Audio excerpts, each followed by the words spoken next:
The Soul Redeemer, Book 2, Chapter 13, Help! What do you mean you lost her? I.S. fumed with rage. She is just one small woman, and you can't keep track of her?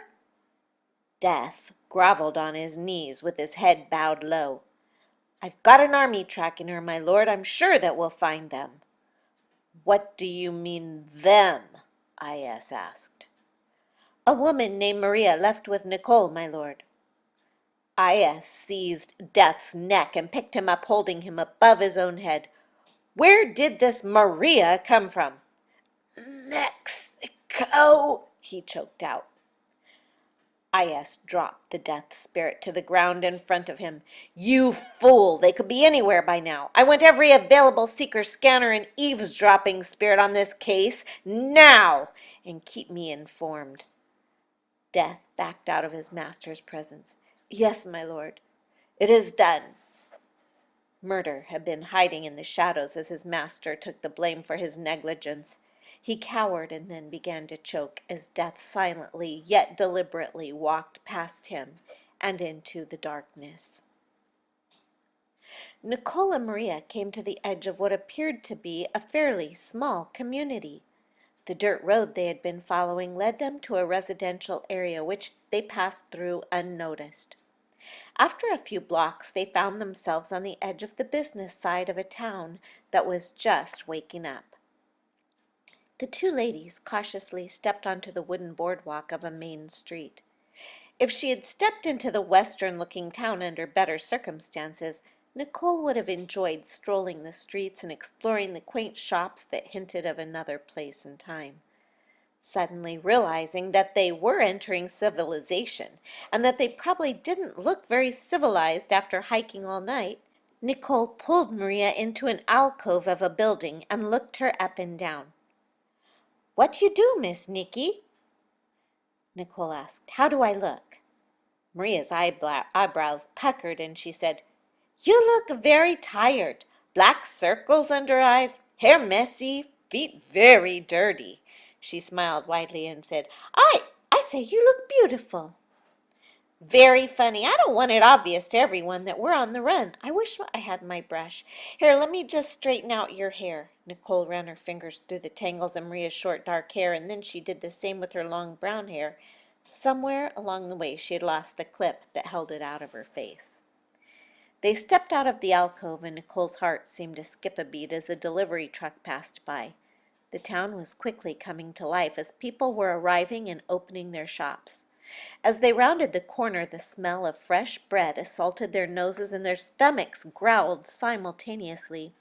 The aroma seemed to be originating from an old Western-style building across the street, and it seemed to be calling to them. The sign above the door said, Jackson's Saloon, but under that, in smaller letters, it read, Best beer and bread in town. Nicole looked at Maria, who nodded at her, and they crossed the street and went in. It was definitely a bar, but there was also a display case of delicious-looking baked goods and a menu of breakfast and lunch-type foods written on a chalkboard. A man behind the counter looked up and asked, Take out? No. Okay, then, take a seat anywhere you ladies like, he said, and he went back to his job of polishing the glasses and setting them on a shelf. Nicole hesitated as she considered asking him if she could use his phone, but her weariness and thirst was overpowering. They walked to the far end of a bar and sat down at a corner table away from the large front window. I'm afraid we're going to look suspicious when we only order water, Nicole said. Maria pulled a coin purse out of the pocket of her jeans and smiled. Nicole's eyes opened wide in surprise. How much do you have? Then she added, if you don't mind my asking. Maria pulled a $20 bill out and smiled broadly. We eat now. The bartender approached them with menus, a basket of very tempting bread and 2 glasses of water. Okay, what can I get for you hungry ladies this morning, he asked. A cell phone, Nicole said. Now that's a new one, he laughed. Sorry, lady, I don't have use for one of those time stealers. I'd let you use my landline, but it's not working at the moment. I called it in last night and the repair guy should be here sometime this morning, but you know how that goes. Nicole was clearly disappointed, and the man said, "How about a breakfast special? I've got a lot of those." Both ladies nodded. "Yes, thank you," they said simultaneously, and then as he walked away, they picked up their water and drained the glasses. "Maybe we should go look for a phone in another business," Nicole thought out loud. In response, Maria's stomach growled ferociously, and Nicole laughed. "Okay, we'll eat first." It wasn't long before they were eating a nice breakfast of eggs, bacon, hash browns, and coffee in addition to the fresh bread. While they were discussing what to do next, 3 men entered the saloon. "Morning, Bob," the bartender greeted. Bob nodded, but didn't reply. Instead, he looked around and then moved to a table near the back wall. Nicole looked curiously at the trio. Bob was just an average-looking, middle-aged, balding white guy, casually dressed in a black polo shirt and jeans. The 2 other men who didn't sit down, but continued to stand on either side of the table, were dressed in black suits, dark sunglasses, and seemed to be his bodyguards. Under normal circumstances, Nicole would have laughed because the 2 men in suits reminded her of the movie Men in Black. She shook her head at the way her imagination could throw out humorous thoughts in the most serious of situations. She looked over at Maria and saw her smiling too. "Maybe we'd be in Hollywood with Men in Black," Maria joked. However, a moment later, neither was smiling. Nicole realized that she may be a bit paranoid, but it seemed like the 3 men were watching them. Every time she looked up, the polo shirt guy was looking at her. After the 3rd time this happened, Mr. Polo Shirt got up and approached their table. The men in black stayed standing against the wall near their table.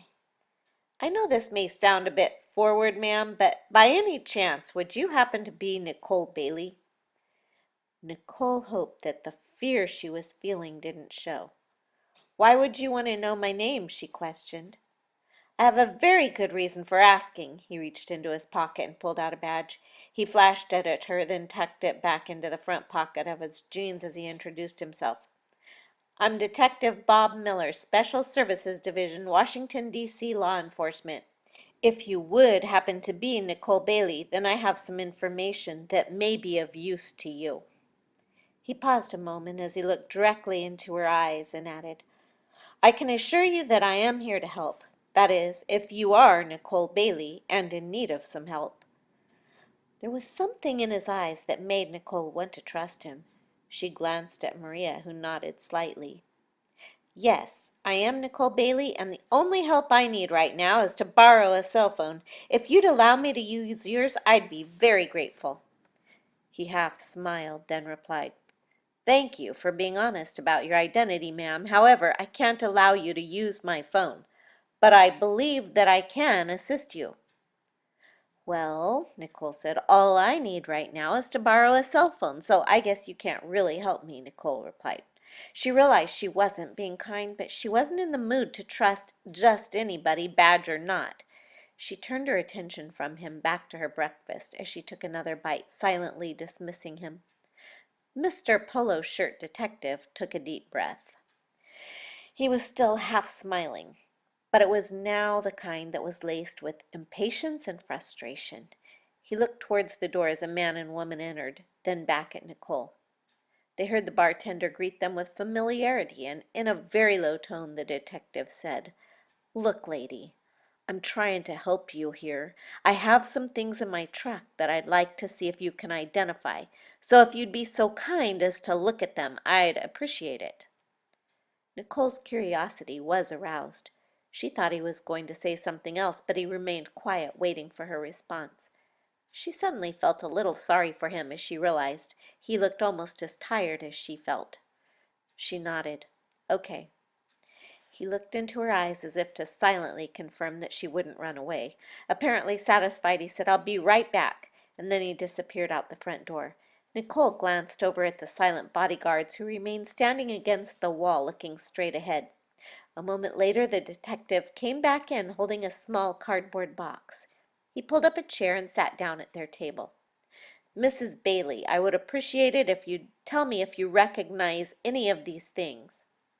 Nicole took a sip of her coffee, then reluctantly looked inside the box. It took her a moment to process what she was seeing. There was her wallet, keys, and cell phone. "Where did you find these?" She started to reach for the phone, but he grabbed her hand and stopped her. Startled, she looked up at him. "There are a lot of things you don't understand right now," he said. "And we'll make a phone call to your husband in just a minute. But first, I have to ask if you recognize these items." She struggled to free her arm and answered, "Yes, of course, they're mine. Will you please let go of my arm?" It was a statement rather than a question. He let go, but pulled the box toward him, guarding it. It was obvious he wasn't going to allow her to claim her things. "Where did you get these, and how did you get them?" she asked. He ignored her questions and said, "Thank you for identifying them." He looked at his watch. "It's still early, but I'll go ahead and call your husband on my phone. I will ask you to do something I know will be very difficult for you. I want you to trust me and just listen to our conversation, and I'll explain why after that. Will you do that? Don't say anything, just listen." Again, Nicole reluctantly agreed. All she wanted to do was to talk to Jake. The detective dialed her home phone and hit the speaker button. She anxiously waited, and then she heard her husband's voice answer, "Hello?" It was all she could do to keep herself from reaching for the phone and screaming out to Jake that she was okay. But the men in black had moved closer. She glanced up at the one standing nearest to her, and his intense gaze let her know that he wouldn't allow that. "Hello, Mr. Bailey. This is Detective Miller. I'm calling to check in with you. How's everything going after your ordeal last night?"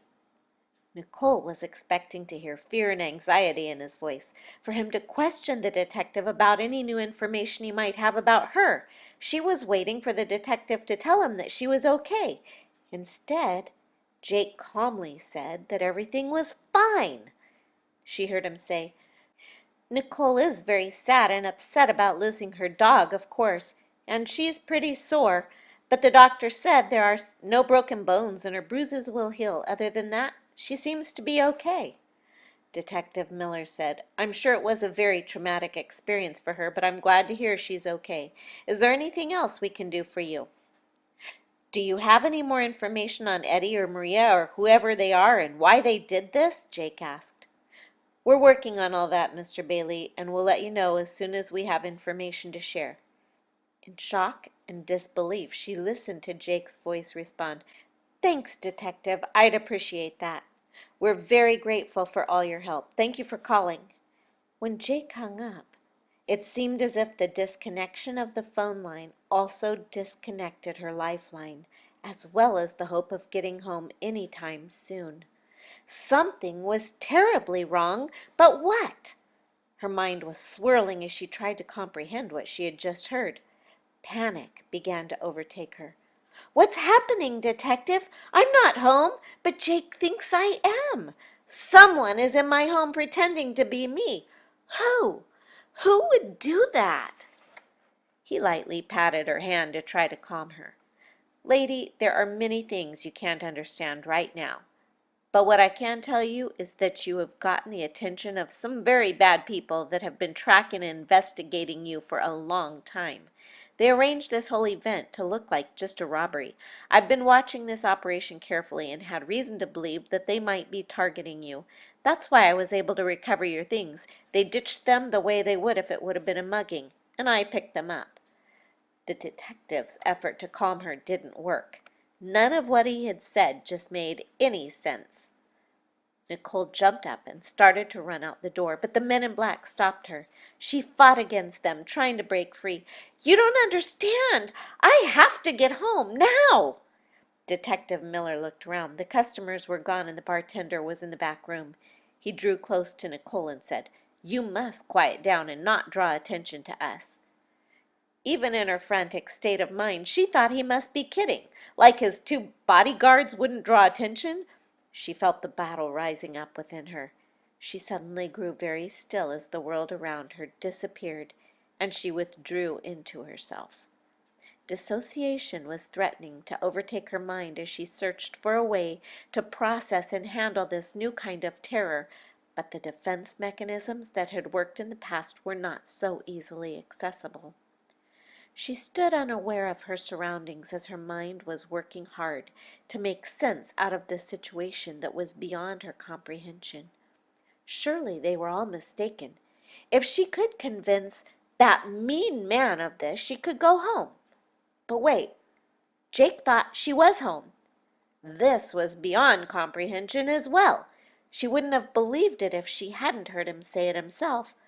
But wait, maybe that hadn't really been Jake. Maybe it was a recording or a voice imitator and Mr. Polo Shirt was the bad guy trying to trick her. Surely with advanced technology something like that must exist.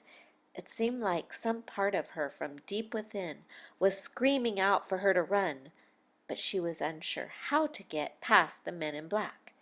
She was hoping that this was just a nightmare and would all dissipate upon waking.